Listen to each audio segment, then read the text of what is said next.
it took you a lot of trial, and after trials and trial, you achieve higher band score, signifying that you are making progress, but you are quite close to your target. So how is your feeling of those kind of trials? Like you try so many times. Oh, I would say that I have taken this test for 3 times. Yeah. But I don't know why. Why in this 3rd time I just felt more nervous. Yeah. Even in the exam room, I was kind of sweaty. Yeah. It just made the paper wet at the time. Okay. Yeah. I also missed two sentences which were really easy in the listening test. Yeah. But it just didn't affect my performance. I was really confident. Oh, yeah. Yeah. So after 3 times, you make what skill that you make the most progress? Oh, in my first time, I just got 6, but I see it as a small success because except for writing skill, which I learned from another teacher, I just was my own teacher in learning the other 3 skills. And yeah, in my second time, thanks to your great help, I got 8.0 in reading. Yeah, actually, if I got more time practicing reading, I may get higher. But yeah, this 3rd time, I am really satisfied. Yeah, because I got 8 in listening. Yeah, which is unexpected. And okay.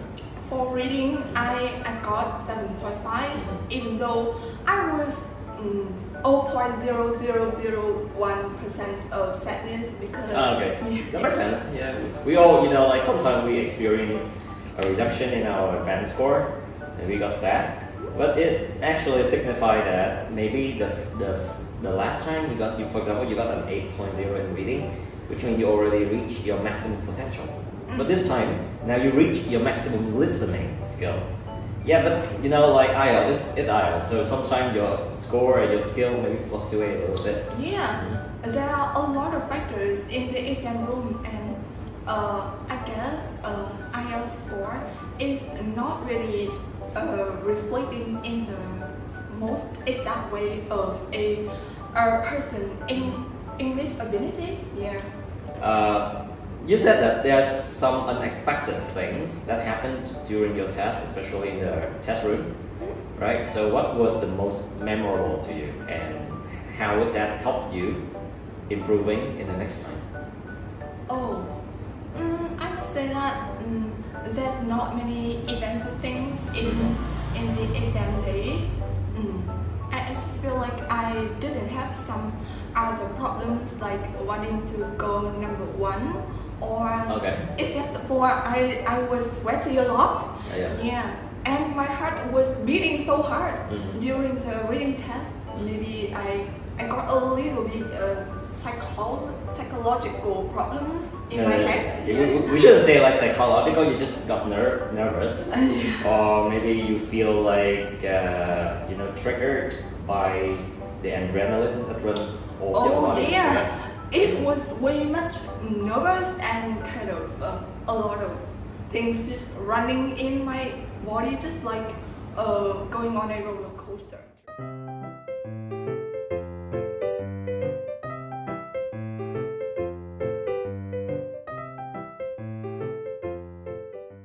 Anyway, so back to the camera. Before we have talked a lot about your experience, but we haven't even introduced ourselves to the cameras. So I think we should say something to the camera, right? Yeah. So as a gentleman, I'll go first. Okay, so hello everyone, my name is Nate. I am the teacher of visual education, and today I have a very special guest who has scored a 7.0 in IELTS. And one of the most important things I like and I love about her is her, unstoppable spirit of trial and practicing. Like, she never stops, nothing can stop her. She always tries to want to get to her target. Okay, please introducing Miss Lan Anh. Yeah. Hello, so Lan Anh, welcome to the show today. Before we start our interviewing, can you share a little bit about yourself to the camera? Of course. Oh, well, just call me Lan Anh. My full name is Lan Anh. I'm 17 and I'm going to turn 18 on August 23 as a Virgo, which is my zodiac sign. I'm really detail oriented, yeah. But when it comes to my personalities, as you can tell, I'm kind of talkative, Sure. extroverted, outgoing, and really articulate, sometimes accommodating, yeah. Okay. I love to help other people do in many things, yeah, especially in English. And when it comes to my family, I have always been living with my grandparents in a small rural area. Yeah, I must say that my grandparents are very caring and supportive. Because I told them about IELTS, even though they didn't really know about this kind of foreign stuff. True. Yeah, but they really trust me. I'm extremely lucky because of that, and yeah. When I advanced high school, I have always been pursuing the science class. I major in mathematics, physics, and English, but English has always been my only strength. So A1, right? A1. Okay. So I also be like you when I was in high school as a high school student, because at that time I had to, in a mix of A1 and D, and I sit in a group of D students, and all of them are good at most of the 3 skills. I'm the only one who's good at English, and I always focus on English, right? So I think you feel the same. So back to your IELTS result.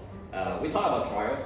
So tell me, like after 3 times getting closer to your target, what is the most important lesson or the most valuable lesson that you learned and that you want to share to the people who want to be like you? There are several lessons, and one of the very first lessons came to my mind now is to finding a professional teacher.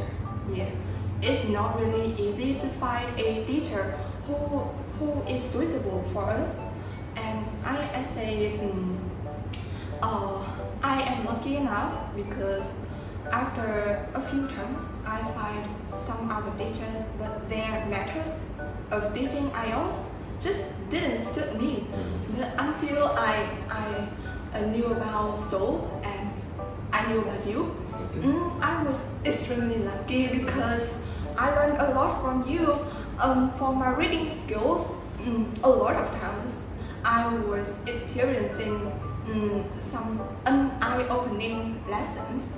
I know that you're really a walking encyclopedia, yeah. Okay, thank you. Yeah, too much. You not only teach me about those skills in IELTS, but you teach me about social skills, which are extremely important. Yeah. And which may help me earn a lot of money in the future. Yeah. True. Okay. So for IELTS, I agree that if you have a good background knowledge, it would be easier for you to progress the IELTS test.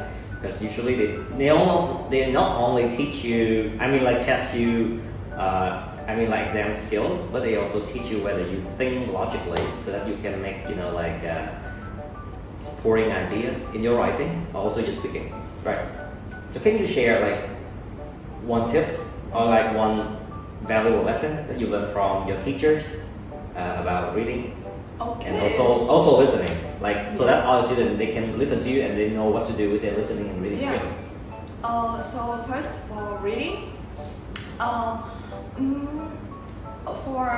for some people, they may feel like just finding some keywords to do some forms in that test. I am not really suitable for that method. I am more suitable of the method that I read each paragraph.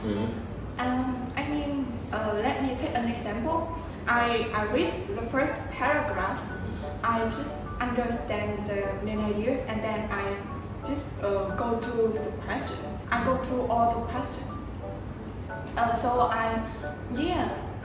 After finishing some kind of questions, have the answer in the first paragraph, I turn into paragraph 2.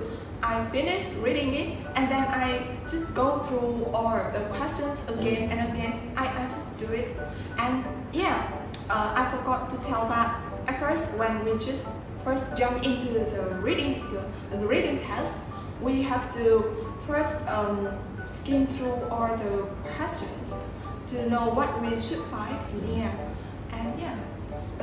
That's really a powerful tip. And for listening, wow, there are two kind of methods that are really common, but taking notes is the most common one, right? But never have I been successful in taking notes. I just couldn't take notes, the main ideas. If I just can focus on one task. If I take notes, I can listen to the tape. So I just, it really took me a lot of courage to change into another way.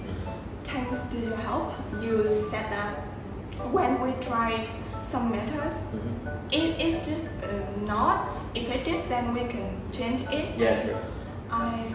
I was not really afraid at all, and I changed into a completely new method that you said. It is just reading all the questions first, and we have to read so fast in our head and understand all of them, not just reading. And then when we go back into listening the tape, I just answer the questions along with listening the tape. Okay.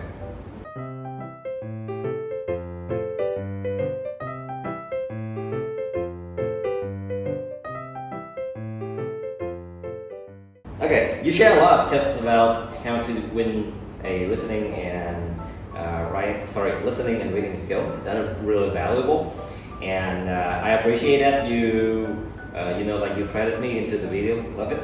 No, you're really a gem. Oh, thanks. Okay, I'm flattered. Anyway, so now you already achieved I think 60-70% of your target, right? 30 more. That takes a lot of time. How is your next plan? Like you already finished the IELTS test. You're about to take the high school graduation exam, right? Oh, yeah. Yeah. And what will be your next plan in terms of learning languages? When I just first graduated from high school, I would love to study IELTS again, and definitely I love Chinese because I love cultures and literature of Chinese. So I would love to take some steps into Chinese, but I definitely want to become a so-called master of IELTS and English, because if we are a master of IELTS in this day and age, it could be a big opportunity for us. And I guess for reading and listening skills, they are not really challenging, so I guess we can learn them by ourselves. But for speaking and writing, I definitely have to turn to your help. Thanks. Okay. But I mean, there are so many, as I told you, we have so many strategies, we have so many tips and so many experience around, in Vietnam, and thanks to social media, it's really easy for the student to browse through all the great tips. The most important thing is that you have one tip and you stick around with that. You stay consistent until you found that it doesn't work for me, and then you jump to another one until you figure out a better one. But thanks to those things, it creates experience, and also it helps contribute to your IELTS result. Alright, so let's wrap up the video today. Thank you, Lan Anh, for your amazingly knowledgeable experience, so valuable for the student of the soul, because they all want to be like you, get your target, and they want to have this kind of motivation and learn from you. So for soul education, I hope that you will watch this video and you will learn from this amazing girl, Lan Anh. I hope that in the future you will score an IELTS result that's as high as her. Okay, so see you next time.